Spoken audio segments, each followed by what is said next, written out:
లోక్సభ ఎన్నికలు సమీపిస్తున్న వేళ కాంగ్రెస్ పార్టీ తమ ప్రచార కార్యక్రమాల్లో వేగం పెంచింది. ఈ క్రమంలోనే నారాయణపేట జిల్లాలో భారీ బహిరంగ సభను ఏర్పాటు చేసేందుకు కాంగ్రెస్ పార్టీ సన్నాహకాలు చేస్తోంది. నారాయణపేట జిల్లా కేంద్రంలోని మినీ స్టేడియం మైదానంలో ఇవాళ నిర్వహించే జనగర్జన భారీ బహిరంగ సభకు పార్టీ శ్రేణులు ముమ్మర ఏర్పాట్లు చేస్తున్నారు.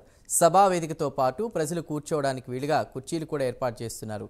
సీఎం రేవంత్ రెడ్డి పార్లమెంట్ ఎన్నికల ప్రచారాన్ని నారాయణపేట నుంచి ప్రారంభిస్తున్న నేపథ్యంలో భారీగా జన సమీకరణ చేసి సభను విజయవంతం చేసేందుకు కాంగ్రెస్ పార్టీ నాయకులు ఏర్పాటు చేస్తున్న తెలుస్తోంది. ఈ సభకు 50,000 నుంచి 1,00,000 వరకు కూడా ప్రజలు హాజరు కానున్నారని, వారికి ఎలాంటి ఇబ్బందులు కలగకుండా అన్ని ఏర్పాట్లు చేస్తున్నట్లు పార్టీ శ్రేణులు ఇప్పటికే తెలియజేశాయి. ముఖ్యమంత్రి మనం ఎంతో ప్రేమగా గెలిపించుకున్న ముఖ్యమంత్రి రేవంత్ రెడ్డి గారు మన నారాయణపేట నియోజకవర్గానికి రాబోతున్నారు.